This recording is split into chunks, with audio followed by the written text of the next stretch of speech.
안녕하십니까. 네, 최종윤 원장입니다. 2장 동기기 시작하겠습니다. 우리가 1장에서 했던 직류기 같은 경우는 이름이 왜 직류기냐? 직류를 사용하기 때문에 직류기입니다. 혼자 직류예요. 그 다음에 2장부터는 2장, 3장, 4장부터는 우리가 교류입니다. 교류인데 동기기는 왜 동기기냐면 동기 속도로만 회전하기 때문에 동기기입니다. 이 기기에 이름을 지으려고 하는데 특별한 특징이 없어요. 그런데 이 동기기 같은 경우는 회전 속도가 딱 하나밖에 없다는 겁니다. 여기 이 동기기에서는요, 속도 조절 이런 말이 없어요. 그런 말 자체가 없습니다. 오직 정해진 주파수하고 극수에 의해서 정해진 그 속도로만 회전하는데 그 속도를 동기 속도다 이렇게 얘기를 하는 겁니다. 그래서 동기기는 일단 싱크로너스 머신이라고 해서 싱크로너스가 동기입니다. 동기 속도로 회전하는 머신인데, 그래서 동기기에는 싱크로너스에 S를 붙입니다. 만약에 동기 속도다 NS, 속도의 N, 동기기의 S 이렇게 붙이는 거죠. 그래서 동기기고 일정한 속도로만 회전을 한다는 것을 기억해 주시고, 동기 발전기의 원리 및 구조 시작을 하겠습니다. 1번 동기 발전기와 전동기 한번 봅니다. 동기기는 정상 운전 상태에서 주파수와 자극수 에 의해 결정되는 일정한 동기 속도로 회전하는 전기기기로 동기 발전기와 동기 전동기가 있습니다. 근데 대부분이 우리가 발전기고요. 그 다음에 전동기는 일부에 한해서 사용됩니다. 그러니까 동기 발전기 뭐야? 발전소에서 사용하는 수력발전소에서 수차라고 합니다. 그 수력발전소로 돌려주는 거요. 그 다음에 전기 터빈으로 운전되는 화력이나 원자력 있죠. 이런 것을 우리가 전기 터빈이라고 하는 거죠. 로 운전되는 교류 발전기 대부분이 삼성 동기 발전기다. 그래서 교류 발전기는 동기 발전기다 이렇게 생각하시면 돼요. 교류 발전기는 동기 발전기다. 그래서 교류 발전기, 수력 발전, 화력 발전, 원자력 발전. 그다음에 뭐 여기 나오진 않지만 웬만큼 건물이 규모가 되잖아요. 아파트도 그렇고 그런 곳에선 대부분이 비상 발전기가 있습니다. 비상 발전기 정전이 됐을 때 아파트나 건물 내부적으로 발전하는 그런 발전기도 동기 발전기입니다. 왜 그러냐면 일정한 속도로 회전한다는 것은 일정한 주파수를 발생한다는 겁니다. 우리가 전기기기에서 모든 전기기기, 뭐 전자제품도 그렇고 60Hz 아시죠? 60Hz 220V입니다. 이러한 일정한 주파수 전압을 발생하기 위해서는 동기 발전기가 가장 적합하다 이런 말이에요. 그 다음 동기 전동기는 정속도 전동기입니다. 얘는 속도가 안 변해요. 안 변합니다. 비교적 회전수가 낮고요. 빠르지 못하고 큰 출력이 요구되는 부하에 이용되며 전력계통의 전류의 세기, 역률 등을 조정할 수 있는 가장 대표적인 게 뭐냐면 동기 전동기로서 가장 대표적인 것이 동기 조상기라고 역률을 조정하는 기기입니다. 그리고 최근에는 정밀 속도 제어 전동기로 사용되는데 여기가 뭐냐면 동기 속도가 보세요. 동기 전동기가 예전에는 그 속도 조절이 안 되기 때문에 일정한 그 일부에서만 사용됐는데 요즘은 그 기술이 많이 발달했었습니다. 그래서 초반에는 이러한 전동기로 돌리다가 나중에는 일정한 속도, 동기 속도로 회전한다. 요런 것을 KTX 있죠. KTX에 우리가 동기 전동기가 사용됩니다. 요즘은 기술이 많이 발전해서 그런데 뭐 시험에까지 나올 정도는 아니고요. KTX 기차에 우리가 실제 동기 전동기가 사용되고 있습니다. 그러면 동기 발전기의 원리 한번 보도록 할게요. 보세요. 이렇게 됩니다. 앞에서 우리가 직류 발전기예요. 직류 발전기에서 어떻게 됐었냐면 물어보세요.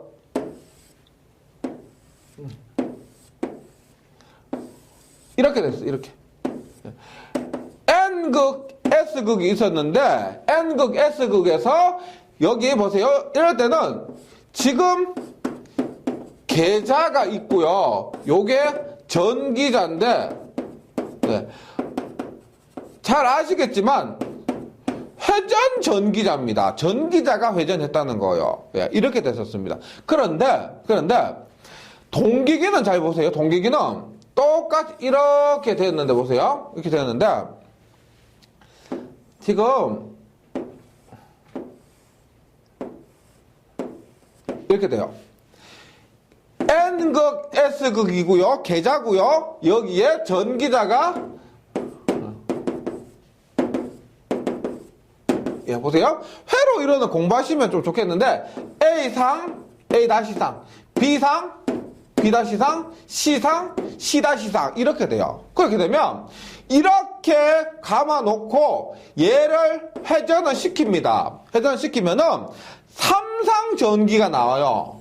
A, B, C상 해서 보세요. A상, B상, 그 다음에 C상 이러한 3상 전기가 나옵니다. 그런데 다르죠. 보세요. 직류 발전기에서는 분명히 계자를 고정시켜 놓고 전기자를 회전을 시켰었습니다. 맞죠? 회전 전기자였습니다. 근데 동기기는 특성상 전기가 만들어진 전기자를 고정시켜 놓고 이렇게 괴자를 회전을 시키는 겁니다. 이것을 우리가 회전 계자형이다 이렇게 얘기를 해요. 회전 계자형이다. 이 부분에 있어서는 조금 이따가 다시 말씀드리겠습니다. 회전 계자형이 쓴다는 거죠. 그래서 결론은 뭐냐? 이렇게 해놓고 계자를 NS 계자를 회전을 시키면은 3상 전기가 나오게 됩니다. 그래서 NS 고정하고 전기자 회전시키거나 전기자 고정시켜놓고 NS 회전시키거나 결과는 똑같은 전기가 발생한다는 겁니다. 그런데 여기 동기기는 교류기 때문에 정류자라는 것이 없습니다. 정류자 없고요. 오직 정류자 없고 오직 교류만 발생한다는 겁니다. 그래서 봅니다.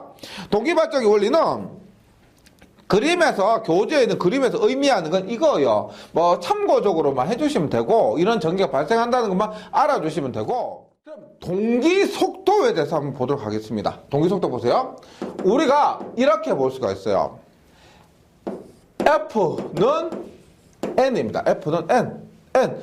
얘가 뭐냐면 제가 1장에서도 언급했었습니다. 뭐냐? 주파수인데요. 얘는 초당 반복 횟수입니다. 초당 몇 번 반복했느냐?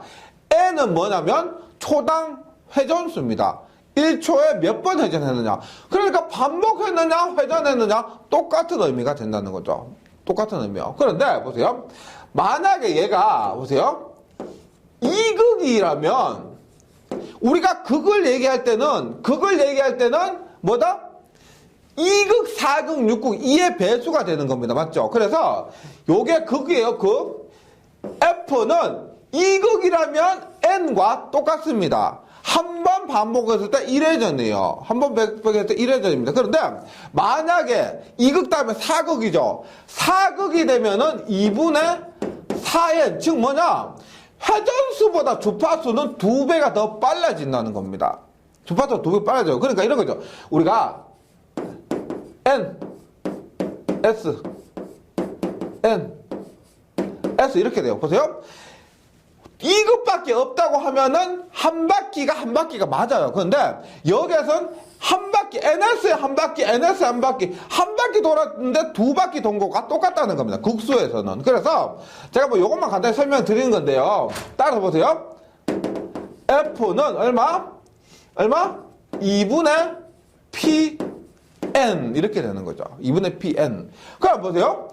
N 어떻게 돼? N은 P분의 EF 이렇게 되겠죠. N은 P분의 EF. 그런데 요 놈을 우리가 N은 초당 회전수입니다. 따로 분당 회전수로 바꾸면 얼마? 60분의 분당 회전수 NS가 되고요. 얼마? P분의 EF가 되는 거죠. EF. 따라서 우리가 동기기에서 가장 중요한 반드시 기억하셔야 될 요거 NS 동기 속도란 놈은 얼마요?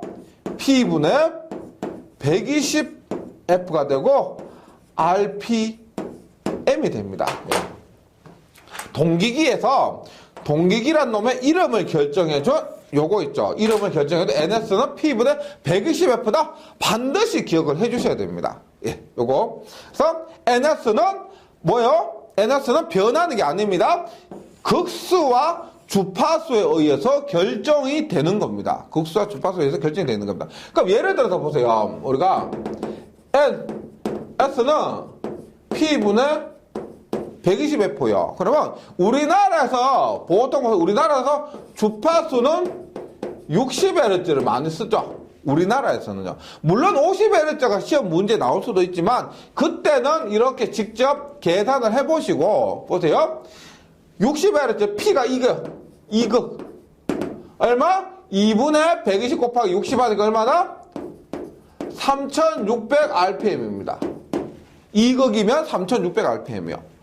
4극이면 반비례하죠. 맞죠? NS와 P는 반비례합니다. 그래서 반으로 떨어집니다. 반비례가 얼마? 2극의 2배니까 얼마? 1800. 6극이면 얼마요? 2극의 3배니까 3분의 1배 하면 1200입니다. 8극 하면 8극. 1800에 4극의 2배니까 900. 10극 하면 얼마? 10극. 요 놈을 하니까 얼마? 720. 그 다음에 12극 하면 얼마요? 요 놈을 하니까 600rpm. 이렇게 되는 거예요. 그래서 가능하면은 60Hz에서 요러한 것들은 외워주시면 좋습니다. 50Hz는 뭐 계산을 직접 해보신다 하더라도 60Hz는 외우기도 어렵지 않고요. 요 정도 자주 나오는 수치들입니다. 그래서 외워주시면 좋겠고, 그 다음에 보세요. 여기서 알 수 있는 것이 뭐냐? 극수가 많으면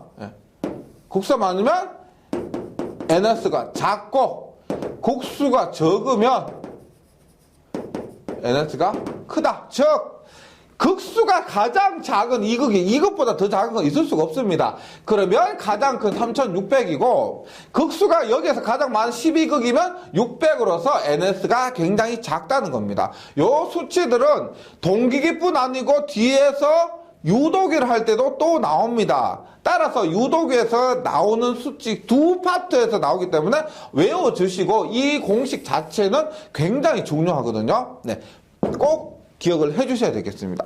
네. 그다음에 보세요. 동기 구조입니다. 동기 발전기 구조. 우리가 직육에서 했던 것과 순서가 비슷해요. 직육에서도 직육이가 뭐냐 이렇게 하고요. 그 다음에 직육 발전계 구조, 정전계 이렇게 얘기를 하고요. 그 다음에 전기자 반작용, 그 다음에 정류, 직육 발전계 전압 이런 순서대로 짜자작 했습니다. 그래서 이런 기기들을 지금 동기기도 하고 변압기도 이렇게 하는데 거의 유사해요. 순서가. 그러니까 뭡니다? 동기 발전계 구조도 똑같이 보세요. 뭐가 있을까요? 구조. 직육이하고 정류자 빼고, 정류자가 없는 거 빼고 거의 동일합니다. 뭐? 전기자. 네. 계자. 네. 그 다음에, 우리가 계자에, 요거 있죠. 보세요. 제가 그림 이렇게 그렸습니다. 이렇게 그리고, 네. 이렇게 그렸죠. 이렇게 했는데, NS를 만들기 위해서는 이렇게 전기를 공급할 겁니다. 맞죠? 여기에 자석에 계자에 전기를 공급하는 것이 있어야 됩니다. 연구자석이 아니라는 거예요. 그래서 여기에서도 계자에 전기를 공급하는 놈은 뭐라고 하냐면 여자기다. 이렇게 얘기를 합니다. 여자기다. 여자기. 그리고 뭐 베어링 이런 것들이 있습니다. 베어링이나 이런 것들이 있는데 지금 제가 대략적으로 쓴 것이 왜 그러냐면 직육이와 굉장히 비슷해요. 직육이에도 전기자 있고 계자 있고 여자기 있고 이렇게 됐었습니다. 여자기는 자여자 타여자 이렇게 있었는데 그것도 비슷해요. 한번 읽어봅니다. 전기자는 지금 보세요. 고정자입니다. 고정자. 고정자요. 뭐냐? 움직이지 않고 정지해 있다는 거예요. 고정자는 보세요.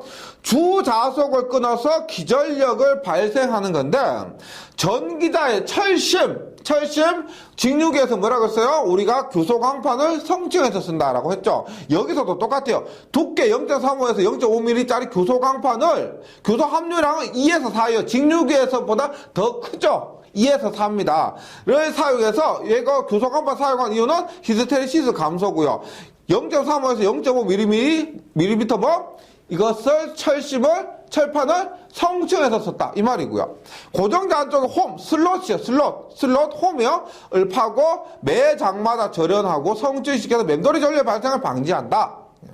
그 다음에 전기자 권선. 네, 뒷부분에 자세히 하겠지만은 전기자 권선 봅니다. 직류기와 마찬가지로 2층권이 주로 사용되는 도체로서 소형인 것, 둥근 것, 중형인 것 이상은 평각동선, 각진 것이 사용됩니다. 직류기와 똑같아요. 네. 그러니까 전기자 권선법에 있어서는 조금 이따 다시 합니다. 전기자 권선은 합니다. 예. 회전자, 계자가 우리가 회전자예요, 회전자. 직류기하고 이게 반대로 됐죠. 직류기에서는 계자가 고정이고 전기자가 회전이었습니다. 네, 이렇게 됐고요. 그 다음 보세요. 얘는 자극 철심의 두께가 1.6에서 3.2, 1.6 두 배하면 3.2요. 연강판을 성층 철심한다. 우리가 주로 요거 덩치가 큰 것이 전기자예요. 덩치가 큰 것이 전기자서 주로 전기자가 나옵니다. 근데 계자도 아시겠지만 계자 철심에 권선을 감았습니다. 그래서 계자 철심은 두께 1.6에서 3.2mm 연강판이라는 것은 연강판은 우리 탄소의 함유량이 0.1% 이하가 되는 그런 철을 얘기합니다. 그런 철덩어리를 얘기해요. 강판을 얘기합니다. 계자 코일은 소형기에서는 이중면건은 한동성, 중형기, 대형기에서는 나동대 편건으로 가면 사용한다. 참고적으로만 기억해 주시고. 그 다음에 여자기가 있습니다. 우리가 직류기 할 때는 따로 여자기를 얘기를 안 했죠. 우리가 보통 자여자, 타여자 이렇게만 얘기를 했는데 여기 계자에 전기를 공급하는 것을 여자기라고 합니다. 보통 여기에서는 이 계자 전기 공급을 하면 전압이 보통 한 150에서 250V 정도 되는 직류기를 사용해요. 직류. 여기에는 직류 사용하는 교류 안 해요. 직류를 사용합니다. 여자기 보세요. 계자권선에 여자전류를 공급하는 직류전원 공급장치예요. 계자권선에 직류를 공급하는 직류전원 공급장치로서 직류여자기요. 소용량기로서는 직류 분권 발전기, 우리 앞에 1장에서 했었죠. 직류 분권 발전기가 지금 동기기에서의 여자기가 된다는 겁니다. 직류 전기를 발생해서 동기기에 계자의 전기를 공급해준다. 이런 의미입니다. 직류 분권 발전기 중량기 이상에서는 복식 여자 방식, 복식이 뭐요? 여자기가 두 개란 거겠죠. 맞죠? 방식으로서 주여자기의 복권 발전기 또는 타여자 발전기, 부여자기의 분권 발전기가 사용된다. 그래서 용량이 크면은 여자기가 두 개인데 큰 곳에는 우리가 타여자나 보통 타여자 많이 써요. 타여자나 복권이고요. 용량이 작은 곳에서는 분권이고 그 다음에 용량 큰 곳에서도 부여자기로서 복권을 사용한다는 겁니다. 복권은 그래서 용량이 좀 작은 곳에서 사용하고요. 그 다음에 정류자 여자법은 뭘까요? 지금 얘기한 직류 여자기는요, 타여자 방식이에요. 타여자 방식. 지금 여기에서 여기에 전원을 공급하는 것으로서 직류 발전기를 따로 사용하는 겁니다. 직류 발전기를요. 근데 정류자 여자법은 자여자 방식입니다. 내가 만든 전기를 갖고 정류를 해요. 발전기죠. 발전기에서 전기 만들어서 그놈을 교류를 직류로 만들어서 정류를 해서 공급하는 겁니다. 주발전기가 발생하는 전력의 일부를 반도체 정류기를 사용하고 다시 계자권선에 공급하는 방식. 여기에서는 회전기를 직류 발전기를 사용하지 않기 때문에 취급 및 보수가 용이하고 이것을 자여자 교류 발전기다 이렇게 얘기를 합니다. 그 다음에 브러쉬레스 여자기예요. 브러쉬레스 여자기는 뭐냐? 이것도 아니고 보세요. 동기발전기 축단에 필요한 용량의 회전 전기자형의 교류 발전기를 사용하고 이 발생된 교류를 회전자상에 설치한 반도체 정류기를 사용해서 계자권선에 공급하는 방식이 브러쉬레스 여자기가 됩니다. 동기발전기 축단에 필요한 용량의 회전 전기자형 교류 발전기 사용한다. 이런 거. 그 다음에 베어링이 있습니다. 베어링은 깊이까지 안 해주셔도 되는데 베어링은 축 방향에 힘을 지지해주는 추력 베어링과 축이 좌우로 움직이는 것을 방지해주는 안내 베어링이 있다. 추력 베어링과 안내 베어링이 있다. 이렇게 되고요. 그 다음에 동기 발전기는 앞에서 말씀드렸지만은 수력 발전, 화력 발전, 원자력 발전 그 덩치가 엄청 큰 거예요. 우리가 원자력 발전소 가잖아. 그러면 그 발전기가 있습니다. 그 발전기가 굉장히 커요. 엄청나게 큽니다. 몇십 미터 이렇게 돼요. 그러다 보니까 열이 많이 발생합니다. 발전기 자체에서 열이 많이 발생하기 때문에 중요한 것이 뭐냐면 여기에 냉각장치가 필요해요. 냉각장치. 이것을 수소를 통해서 냉각한다는 겁니다. 수소 냉각. 그러니까 만약 용량이 작잖아. 그러면 그냥 공기에서 자연적으로 냉각되도록 놔두는데 용량 어느 정도 있다. 그런 것들은 자연적으로 안 돼요. 못 미치기 때문에 수소를 통해서 냉각시켜줘야 된다는 겁니다. 그래서 수소의 밀도는 공기의 7%. 밀도가 그만큼 가볍다는 거죠. 가볍다는 겁니다. 밀도가 같다, 가볍다. 그래서 풍선이 우리 기계선에 마찰선과 풍선이 있는데 그중에 풍선이 공기에 비해서 10분의 1 감소해요. 너무 가볍기 때문에 수소가 가볍죠. 우리가 뭐 지구의 70%, 75, 지구가 아니고 전 우주의 70%, 75% 차지하는 게 수소입니다. 이 수소 가볍죠. 우리가 이것이 풍선을 10분의 1로 감소시켜주는 거예요. 그래서 전 손실 중 풍선이 큰 비율을 차지하는 고속기에서는요, 고속기는 이 효율이 이것은 냉각장치를, 수소 냉각장치를 사용함으로써 0.75에서 1% 정도 효율, 전체 효율을 높일 수가 있다는 겁니다. 네, 그 다음에 비열은 우리가 열 전도율과 상관이 있습니다. 비열이 공기의 14배예요. 14배. 그래서 열 전도율이 6.7배, 표면의 방산율, 열을 방산하는 율이 1.5배 정도로 해서 냉각 효과가 크다. 그 다음에 공기로 냉각하는 기계보다 크기는 25% 적게 할 수가 있고요. 출력은 25%가 늘어납니다. 늘어나요. 그 다음 코일의 절연 수명 연장. 코일의 절연 수명 연장이고, 그 다음에 요거는 수소 자체가 우리가 그 수소 가스죠. 그래서 밀폐하는데 전폐형으로 합니다. 반폐형은 반만 닫고 전폐형은 전부 다 닫는 건데 가스가 새 나가면 안 되니까 이것을 전폐형으로 한다는 겁니다. 전폐형을 하기 때문에 불순물의 침입이 없고 소음을 현저하게 감소시킬 수가 있습니다. 그 다음에 다만 안 좋은 게 뭐냐면 방폭 설비, 폭발 방지 설비를 해야 된다. 그 다음에 이러다 보니까 비싸죠. 맞죠? 설비비가 비싸고, 그 다음에 터빈 발전기 대형 동기 조산기에만 채용합니다. 어느 정도 작은 것에서는 괜찮고, 우리가 뭐 군대에 갔다 오신 분들 군대에서도 좀 비상 발전기 있죠. 그런 데서 이 수소 냉각 장치까지 안 하죠. 그런 데서 용량이 작은 곳에서 안 하는데 용량이 큰 데서는 수소 냉각 장치를 해야 된다는 겁니다. 네.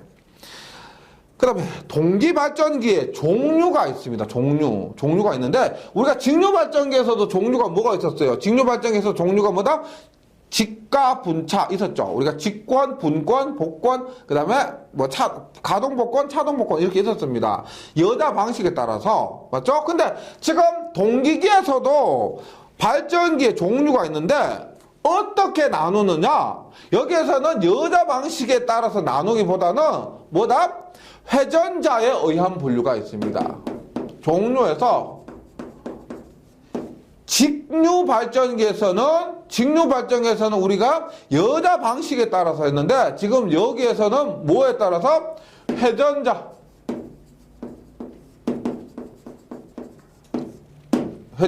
종류에 따라서요. 회전자 종류. 보세요.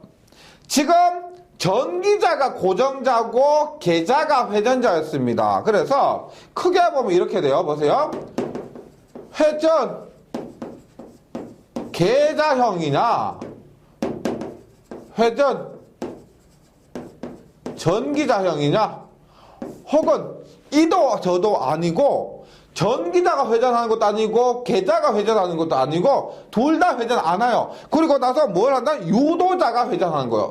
유도자 회전하는 거냐? 예, 이렇게 봅니다. 보세요. 중요한 거 지금 크게 어렵지 않습니다. 한번 보세요.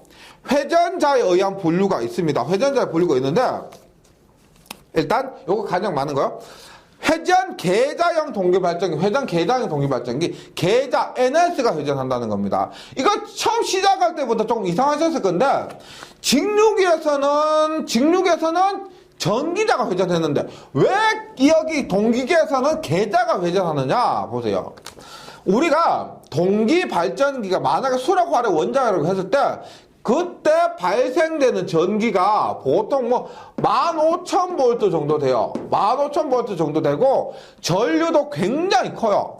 그런데 전기를 만들어내는 것은 전기자예요. 맞죠? 그런데 직류처럼 똑같이, 직류 발전기처럼 똑같이 생각해 보세요. 전기를 만드는 것이 전기자인데 그 만드는 그 전기자가 회전하면서 전기를 뽑고 있죠. 맞죠? 전기자에서 전기를 뽑고 있습니다. 그런데 회전하는 도중에 15,000V의 전압을 뽑는다는 것이 상식적으로 너무 어렵습니다. 용량이 엄청 크고 전압이 높고 전류가 큰 그런 발전기에서는 회전하고 있는 도중에서 전기를 뽑는다는 것은 기계적으로나 전기적으로나 너무 위험한 거예요. 그래서 결론은 우리가 동기발전기 회전 계장을 써요. 왜? 계자가 회전하고 가만히 있는 전기자가 전기를 뽑아내는 것이 훨씬 더 안전하다 이 말이에요. 네, 그렇습니다. 그래서 봅니다. 전기자를 고정자로 하고 회전계장은 전기자를 고정자로 하고 계자극을 회전한 것 대부분 동기발전기에서 회전계자형을 씁니다. 왜? 전기자 권선은 전압이 높고 전기자는 이만큼 큰 전기를 뽑아내는 거예요. 그래서 전압이 높고 결선도 복잡해요. Y결선, 델타 결선 이렇게 권선이 복잡합니다. 그래서 대용량으로 되면 전류도 커지고 삼상 권선의 경우 4개의 도선을 인출해야 돼요. 뭐 A상, B상, C상의 중성선까지 4개를 인출해야 되는데 회전하는 것에서 뽑기 어렵기 때문에 전기자를 고정시켜 놓고 계자를 회전한다. 그 다음에 계자회로는 직류의 저압회로입니다.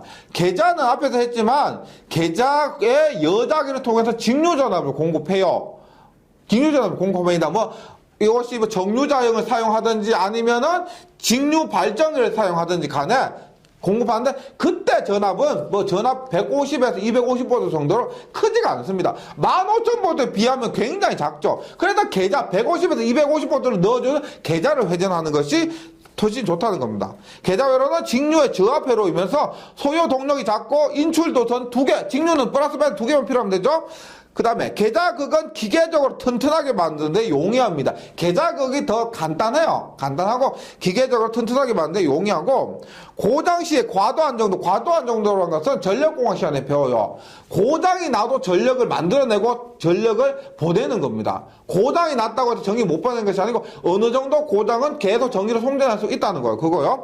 고장 시 과도한 정도로 높이기 위해서 회전자의 관성을 크게 하기 쉽다. 계자를 이렇게 하는 것이, 계자를 회전하는 것이 좋다는 겁니다. 회전 전기자형은 우리가 용량 적은 곳에만 사용하겠죠. 계자극을 고정자로 한 것으로 특수 용도 및 극히 소용량에만 적용할 수가 있습니다. 네, 그 다음에 유도자형이에요. 유도자형 뭐냐면 얘도 안 하고 얘도 안 해요. 둘 다 고정시켜 놓고 유도자란 놈만 회전시키는데 얘는 우리가 고주파용이에요. 고주파 전압을 발생시키는 거예요. 계자극과 전기자를 함께 계자와 전기자 함께 고정시켜 놓고 그 중앙에 유도자라고 하는 권선이 없는 회전자를 갖춘 것으로서 수백에서 수만 헤르츠 정도의 고주파 발전기로 사용하는 것이 이 고주파 발전기가 유도자입니다. 유도자. 고주파 발전기 혹은 유도자 이렇게 얘기를 하면 됩니다. 그 다음에 발전기의 종류에서 그러니까 계자가 회전하느냐 전기자가 회전하느냐 이걸 가지고도 얘기를 했는데 또 하나 종류가 있습니다. 뭐냐면 계자의 모양에 따라서 지금 돌극형 혹은 철극형, 비돌극형, 원통형 이렇게 얘기를 합니다. 보세요. 우리가 돌극형이라는 것은 이렇게 얘기해요. N극, S극이요. 그러니까 날씬한 겁니다. 날씬해요. 그러다 보니까 우리가 얘를 지금 2극이죠. NS 2극이죠. NS 4극입니다. 맞죠? NS 8극이요. 6극이요. NS 8극입니다. 8극. 이렇게 만들 수가 있다는 거. 이렇게. 이것을 우리가 뭐라고 한다? 돌극형 혹은 철극형이라고 합니다. 돌극형 혹은 철극형. 예. 그러니까 얘는 보시면 돌극형, 철극형은 공극이 불건이래요. 왜 그러냐면 돌극형, 철극형 극수가 지금 많습니다. 그래서 요 간격이 여기 보세요. 여기 이렇게 되죠. 공극이 이렇게. 공극의 차이가 굉장히 많습니다. 그래서 공극이 불균이라고 극수가 많다. 앞에서 뭐라고 했어요? 극수가 많으면 저속기라고 그랬죠. 속도가 늦다고 그랬죠. 극수가 많으면 속도가 늦습니다. 우리가 수력발전, 화력발전은 굉장히 빨라요. 수력발전은 물에 의해서 하기 때문에 늦습니다. 그래서 얘는 수차발전기에 사용이 된다. 다시 이런 철극형, 돌극형은 공극의 편차가 심해요. 그래서 얘는 그리고 극수가 많기 때문에 수력발전에 주로 사용됩니다. 그런데 비돌극형은 지금 비돌극형 원통형은 이렇게 생긴 거예요.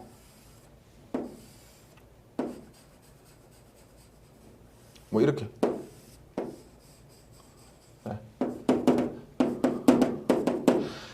공극의 간격이 거의 일정합니다. 공극의 간격이 일정하고 얘는 공극 일정하고 그 다음에 뭐가 있느냐면 극수가 적죠. 극수가 적습니다. 극수가 적으면 빠르다. 회전 속도가 빠르다. 여기는 어디에 사용된다? 터빈이지, 터빈. 화력 발전이나 원자력 발전에 사용된다는 겁니다. 이렇게. 그래서 보세요. 요거는 조금 자주 나옵니다. 돌극형, 철극형 똑같아요. 비돌극형, 원통형이요. 이렇게 돌극형, 철극형은 공극이 불균이라고 국수가 많기 때문에 수차, 그 다음에 비돌극형, 원통형, 공극이 균이라고 국수가 적기 때문에 고속기인 터빈에 사용된다. 기억을 해주시고요. 그 다음에 원동기에 의한 분류입니다. 원동기. 뭘 가지고 돌려주느냐? 어떻게 돌려주느냐? 이건 어렵지 않죠. 뭐 그렇게 자주 나온 것도 아니고요. 수차 발전기, 수차에 의해서 회전합니다. 수차에 의해서 회전해요. 그 다음에 터빈 발전기, 전기 터빈 또는 가스 터빈에 의해서 운전되는 것으로서 비돌극형, 왜 터빈이 빠르다 그랬죠? 빠르기 때문에 요거 비돌극형에 많이 사용되고, 엔진, 우리가 내연기관 있죠? 기름에 의해서 운전한 것이 내연 엔진 발전기가 됩니다. 이거는 그냥 원동기에 의한 분류는 참고만 해주셔도 돼요. 그 다음에 냉각 방식에 의한 분류입니다. 공기 냉각은 소형기나 중형기나 대형이지만 저속기에. 속도가 빠르면 그만큼 열이 많이 발생하잖아요. 네, 그렇고 그 다음에 수냉각, 유냉각 방식, 물, 기름, 가스 냉각은 대형 고속기에 이렇게 냉각 방식이 사용이 된다는 겁니다. 네, 이렇게요. 그 다음에 동기 발전기의 이론 하겠습니다. 우리 직류 발전기에서 이론했는데 보세요. 여기에서도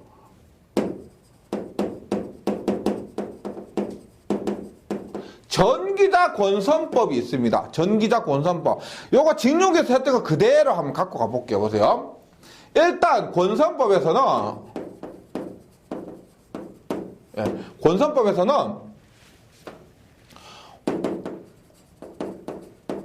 환상권이 있고 고상권이 있었죠. 환상권 사용 안 하고요. 계로권이 있고 패러권이 있었는데 계로권 사용 안 하고요. 패러권에서 단층권이 있고 2층권이 있는데 2층권 단층권 사용 안 하고요. 단층권 사용 안 하고 2층권에서 파권과 중권이 있었는데 우리가 지금 전기와 권선법은 동기기에서 얘기입니다. 동기기에서요. 동기기에서는 파권 사용 안 합니다. 전압이 높은 거 사용 안 하고 중권을 사용을 합니다. 중권. 예. 중권이라고 해서 우리가 병렬권으로서 전류가 큰 것 있죠. 전류가 큰 전류가 그럴 수 있는 것. 이것을 얘기해요. 중권에서는 보세요. 또 나누는데 집중권, 분포권, 전절권과 단절권이 있습니다. 전절권과 단절권. 근데 여기에서 얘기하고 우리가 이 부분은 직육에서 다 했던 거고요. 여기에서는 집중권 대신에 분포권, 전절권 대신에 단절권을 사용하게 됩니다. 요거. 그래서 이번 시간에 분포권과 단절권에 대해서 공부를 한번 해보도록 합니다. 보세요. 개념이 이렇습니다. 우리가 전기자가 이렇게 해서 계좌 무시하고요. 전기자가 이렇게 했을 때 여기에 홈을 파요. 홈을.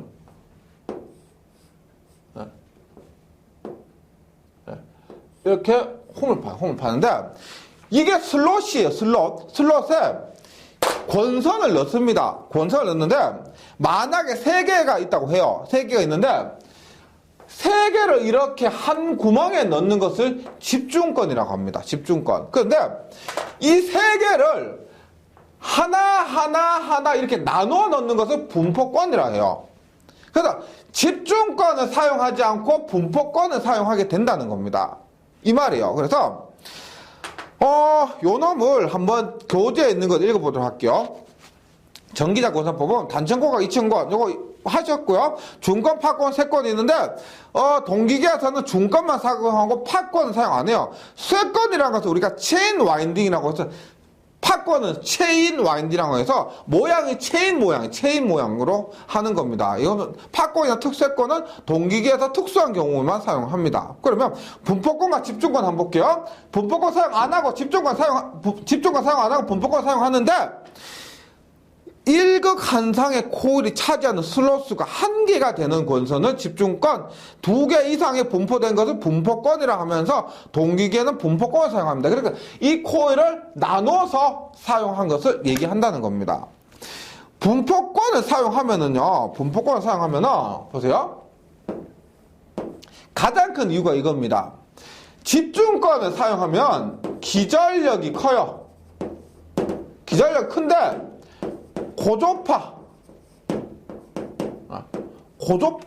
말고 고조파입니다. 고조파라는 것은 2고조파, 3고조파, 4고조파, 주파수가 몇 배인 그런 것을 얘기하는데 고조파 때문에 파형이 일그러진다. 파형이 일그러지는 거예요. 그럼 이제 우리가 선택하는 겁니다. 명색이 발전기인데 화력발전, 수력발전 발전기인데 기전력을 선택할 것인가 깔끔한 깨끗한 파형을 선택할 것인가. 집중권은 기전력이 큰 대신에 파형이 일그러지고요. 분포권은 기전력이 작아지지만 파형이 정연파형, 외형파가 없이 고조파가 없이 일그러진 거 없이 정연파가 나온다는 겁니다. 정연파가 나오는 거예요. 그래서 발전기니까 우리는 기전력이 떨어지더라도 파형을 정연파로 선택하는 거예요. 왜냐하면 파형이 일그러지잖아요. 처음 시작부터 파형이 일그러지면 뒤로 가면 갈수록 더 난리 나는 겁니다. 그러니까 처음에 조금 파형이 일그러지잖아요. 그럼 1차 변전소, 송전선, 그 다음에 2차 변전소 가면 그 파형이 더더욱 일그러지기 때문에 문제가 커져요. 전압이 조금 떨어지더라도 깨끗한 파형이 났다 이 말이에요. 네. 이것이 분포권이에요. 분포권. 그 다음에 전절권과 단절권도 같이 말씀드릴게요. 보세요. 우리가 원래 예를 들어 이렇게요. 사극자리를 할게요. 사극자리. 여기에 슬롯이 있어. 슬롯이. 이렇게 슬롯이 이렇게 있습니다. 보세요. 이 홈의 극의 간격을 N에서 S극의 그 간격을 있죠. 우리가 어떻게 하느냐면 슬롯에 지금 여기 계좌에 있죠. 지금 전기자에서 슬롯의 간격으로 하는 겁니다. 즉 여기에서 이렇게요. N극에서 S극 간격이 슬롯 하나, 둘, 셋, 네 칸이다. 이렇게 얘기를 하는 겁니다. 이렇게 하고 권선도 우리가 이렇게 가서 이렇게 나오도록 하는 거예요. 극간격과 슬롯, 그러니까 극간격과 요 권선 간격이 똑같아야 됩니다. 그런데 이것을 우리가 전절권이라고 하고요. 전절권. 그런데 단절권은 뭐냐면 우리가 이렇게 들어갔어요. 이렇게 들어갔는데 여기에서 나온 겁니다. 쭉 보세요. 지금 봤을 때 극간격은 극간격 보세요. N에서 S예요. 하나, 둘, 셋, 네 개예요. 네 개. 극간격 4입니다. 그런데 권선 간격이 어때? 파란색이요? 하나, 둘, 세 개요. 세 개입니다. 세 개. 만약에 지금 이렇게 들어가서 이렇게 나오면 권선 간격도 4개죠. 권선 간격과 이거 보세요. 권선 간격이 4개고 극간격이 4개인 것을 전절권이라고 하는데 극간격보다 권선의 간격이 짧은 거, 극간격 4인데 권선 간격 3인 이러한 경우를 우리가 단절권이라고 합니다. 짧기 때문에 단절권이라고 해요. 이것을 우리가 이렇게 됐을 때 또 뭘 선택하느냐? 전절권은 기전력 크고 고조파 발생이 됩니다. 근데 단절권은 기전력은 작은 대신에 파형이 정연파요. 결론은 똑같습니다. 앞에서 말씀드렸지만은 우리는 크기보다는 이 깨끗한 정연파를 원하기 때문에 분포권과 단절권 사용. 집중권, 전절권 대신에 분포권과 단절권을 사용한다. 이 말이에요. 이 말입니다. 요것을 기억을 해 주셔야 돼요. 그래서 교재에 있는 걸 보면은 이렇게 됩니다. 보세요. 분포권 계수 우리가 KD라고 해요. KD.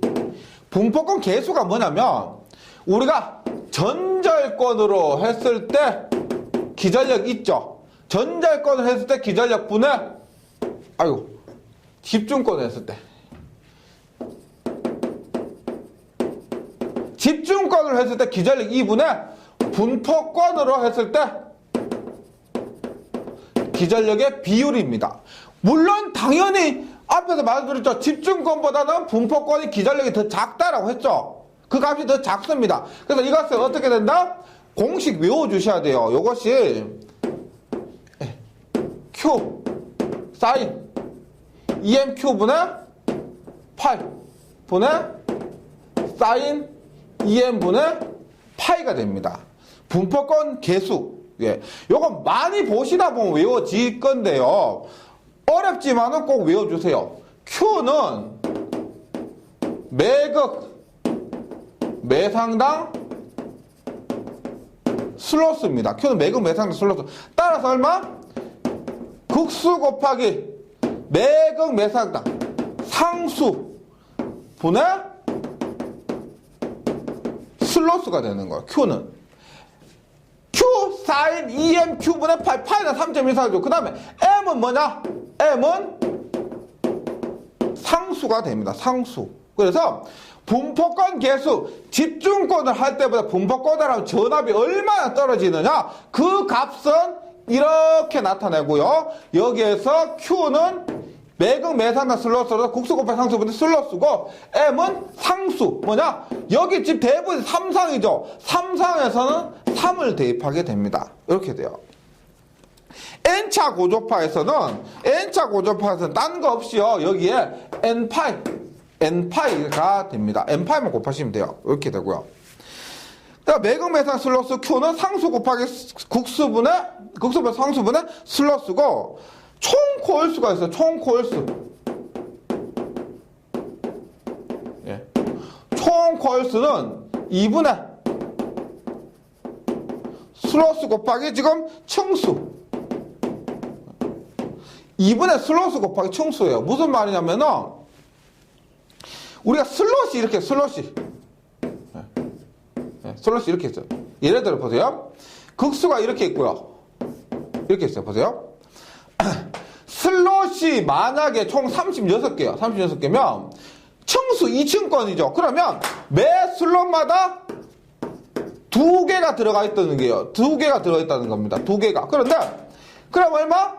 36 곱하기 2 하니까 2개니까 72개가 돼야 되겠지만은 우리가 앞에서 계속 들어갔다가 이렇게 나와요. 여기에서 들어가서 이렇게 나옵니다. 그래서 들어가고 나가는 것을 하나의 코일로 얘기를 하기 때문에 2로 나눠주는 거예요. 들어가는 게 있으면 나오는 게 있습니다. 그래서 총 코일 수라고 얘기하는 것은 슬롯수 곱하기 층수에서 들어가고 나가는 것을 하나로 보기 때문에 2로 나눠줘야 된다는 거죠. 2로 나눠줘야 되는 겁니다. 그리고 분포권 계수에서 봅니다.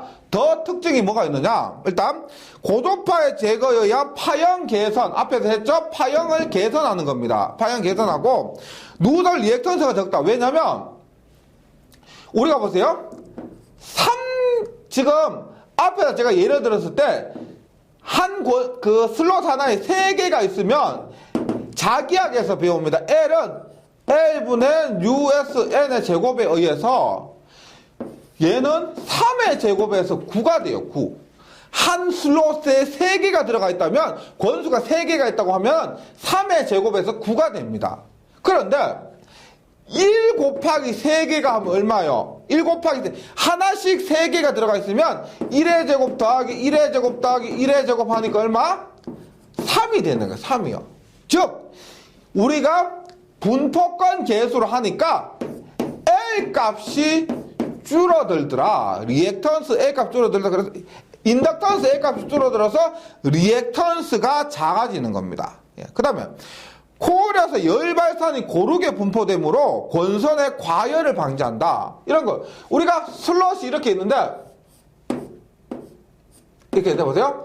3개가 모여있다고 보세요. 모여있으니까 여기 열이 굉장히 많이 발생하는 겁니다. 하나씩 이렇게 있으면 열 발산이 모여있을 때보다 훨씬 좋다는 거죠. 좋다는 겁니다. 그래서 이렇게 되고 집중권에 비해서 유기기전력 자체는 Kd배만큼 감소하게 됩니다. 이 값이 1보다 작기 때문에 감소하게 되는 거죠. 감소하게 된다. 그 다음에 뭐 계속해서 우리가 분포권 봅니다. 분포권 앞에서 말씀드렸습니다. 요것을 보면 우리가 보세요. 분포권 계수를 KP라고 해요. KP 뭐라고 했나? 전절권으로 했을 때 2분의 단절권으로 했을 때 요 KP가 단절권 개수입니다. 단절권 개수예요. 요 놈은 보세요. 사인 2분의 베타파이가 돼요. 베타파이. 앞에서와 틀리죠? 보세요. 베타파이입니다. KP는 사인 2분의 베타파이요. 여기에서 베타가 뭐냐면 극간격분의 홀간격. 제가 앞에서 제가 예를 들었을 때는 얼마? 극간격은 4였는데 홀간격은 3이었습니다. 그래서 이 4분의 3을 베타에 집어넣으면 그것이 KP가 되는 거예요. 이렇게 되는 겁니다. 그다음 단절권 개수는 사인 2분의 베타파이가 되고요. 특징을 봅니다. 똑같이 고도파 제거에 의한 파형을 개선하고 동량 감소에 의한 기계적인 크기 감소로 인해서 경제적이죠. 왜냐하면 보세요. 우리가 극기수가 이렇게 했을 때 이렇게 감을 때 하고요. 전절권이고 단절권 하면 이렇게 감죠. 이렇게 감으니까 동량이 구리의 양이 감소가 됩니다. 그래서 경제적이다. 전절권에 비해서 기전력은 KP만큼 감소한다는 겁니다. 그래서 우리가 권선계수가 있습니다. KY라고 해서 권선계수는 KP 곱하기 KD 즉 단절권 계수 곱하기 분포권 계수한 이것이 권선계수 KW가 되는 거예요. 권선계수 KW 이렇게 되고요. 그 다음에 동기발전기의 유기기전력입니다. 우리가 유기기전력 직류발전기에서 E는 얼마였어요? 60A분의 P다판이었죠. 볼트인데 동기발전기에서는 이가 지금 동기기 변압기 유도기 다 똑같습니다. 얼마냐면 4.44 FN 파예요. 여기에 권선계수가 하나 더 들어갑니다. 권선계수가요. 뭐냐? 4.44에 F는 뭐냐? 주파수죠. 주파수입니다. N은 권수예요. 파이는 속도입니다. 보세요. 지금 이 공식에서 이거 보시면 피자판에서 n 여기에서 회전 속도와 주파수가 거의 비슷해요. 비슷합니다. 그 다음에 여기 n은 회전수가 아니고요. 권수입니다. 권수하고 비슷해요. 파이와 비슷합니다. 우리가 여기에서 보세요. 앞에서 NS는 P분의 120F였죠. 맞죠? 그러면 F는 얼마여서? F는 120분의 NSP가 돼요. 즉, 여기에 F 안에 여기에는 속도도 들어가 있고 극수도 들어가 있습니다. 60에 얘는 무시하더라 하더라도 그래서 공식 자체가 비슷하다는 거예요. 다시 동기기에서의 유기기전력이는 4.44의 FM 파이 KW인데 여기에서 F는 주파수, N은 권수예요. 속도 아닙니다. 회전속도 아니에요. F 안에 F가 120분의 NSP로서 F 안에 속도와 극수를 모두 포함하고 있다는 겁니다. 네. 그리고 파이는 자속, K는 방금 했던 권선 계수가 됩니다. 권선 계수. 예. 그래서 요거 반드시 기억을 해 주셔야 돼요. 동기기, 유도기, 변압기 똑같습니다. 그리고 정격 전압이 있는데 단자 전압이 있는데 우리가 뒤에서 하겠지만은 동기기는 Y결선을 사용합니다. Y결선이요. 근데 이렇게 만든 전압은 한 상의 전압이 돼요. 한 상의 전압. 그러면 우리가 기전력 E는 얼마다? Y결선에서 선간전압은 상전압에서 루트 3을 곱한 것이 이것이 선간전압이 돼요. 선간전압. 그 다음 만약에 여기 동기기 발전기에서 선간전압 혹은 단자전압을 구해라 라고 하면은 이렇게 구한 전압에서 루트 3배를 곱해주시면 돼요. 곱해주시면 됩니다. 그래서 Y결선 V는 선간전압이에요. 루트 3배 4.44 FM8 KW가 된다. 이렇게 됩니다. 네, 내용은 좀 많았는데요. 여기까지 하신 거 잘 정리해 주시고 저는 다음 시간에 다시 뵙도록 하겠습니다. 수고하셨습니다.